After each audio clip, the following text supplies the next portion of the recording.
एक गुरु और शिष्य जंगल से होते हुए अपने गांव जा रहे होते हैं। अंधेरा काफी हो चुका था। शिष्य ने अपने गुरु से कहा, काफी रात हो चुकी है, अगर आप कहें तो आज की रात यहीं आसपास के किसी गांव में गुजार ले। गुरु जी ने अपना सर हिलाया और वो आसपास के गांव में एक छोटे से घर के पास जाकर रुके। अब जैसे ही वह वहां गए तो गुरु जी के शिष्य ने दरवाजा ठकठकाया। उस घर से एक गरीब आदमी बाहर आया तो गुरु जी ने बोला, हम अपने गांव जा रहे थे, लेकिन काफी रात होने की वजह से हमने इसी गांव में रुकने को सोचा। क्या हम आज रात आपके यहाँ रुक सकते हैं? गरीब आदमी बोला, हाँ क्यों नहीं, आप दोनों अंदर आ जाइए। अब जैसे ही गुरु जी अंदर गए उन्होंने देखा कि उस आदमी के घर में बहुत ज्यादा गरीबी थी।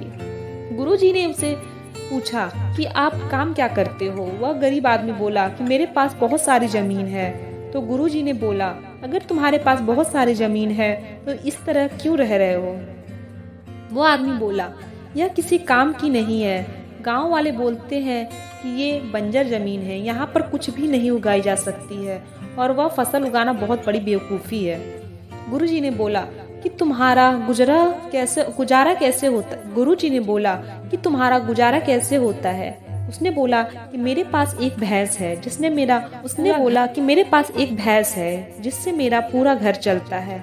ये सुनने के बाद गुरु जी सो जाते हैं और रात में जब सब लोग सो रहे होते हैं तब गुरु जी अपने शिष्य को उठाते हैं और उस गरीब आदमी की भैंस लेकर अपने गांव चले जाते हैं। शिष्य अपने गुरु से पूछता है कि गुरु जी, कहीं आप ये गलत तो नहीं कर रहे हैं? उस गरीब आदमी की रोजी रोटी इसी भैंस की वजह से चलती है। तो गुरु जी अपने शिष्य की तरफ देखते हैं और मुस्कुराते हुए आगे बढ़ जाते हैं। उस बात को तकरीबन 10 साल गुजर जाते हैं और जो गुरु का शिष्य था वह बहुत बड़ा गुरु बन चुका था। तो एक दिन उन्हें उस गरीब आदमी की याद आती है कि मेरे गुरु ने उस आदमी के साथ अच्छा नहीं किया था, मुझे एक बार चलकर देखना चाहिए कि वह आदमी अब किस परिस्थिति में है। वह शिष्य उस गांव की तरफ जाता है। जैसे ही पहुंचता है तो वह देखता है कि जहां पर उस गरीब आदमी का झोपड़ा था वहां पर एक बड़ा ही आलीशान महल बन चुका था और वह उस झोपड़ी के बाहर जो बंजर जमीन थी उस पर फल और फूलों के बगीचे थे। तभी उधर से उस घर का मालिक आता है। शिष्य उससे पहचान लेता है और उस आदमी को बोलता है, तुमने मुझे पहचाना? मैं अपने गुरुजी के साथ आया था, हमने एक रात के लिए आपके यहाँ रुका भी था। वह आदमी उसे पहचान लेता है और बोलता है, उस रात में आप कहाँ चले गए थे?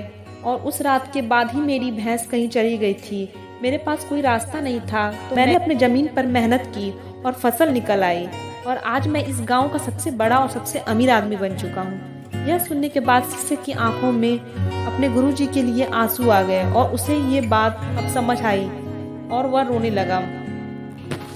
इस कहानी से हमें यह सीख मिलती है कि हमारे अंदर ऐसी बहुत सी टैलेंट छुपी हुई है, लेकिन हमें कोई ना कोई चीज़ रुका कर रखी है। वह आपकी फैमिली वाले भी हो सकते हैं, आपका जॉब भी हो सकता है, कुछ और भी हो सकता है। देखिए आपके पास भी तो भैंस की जैसी कोई दूसरी चीज़ तो नहीं जिससे आपको आगे बढ़ने में रोका हुआ है।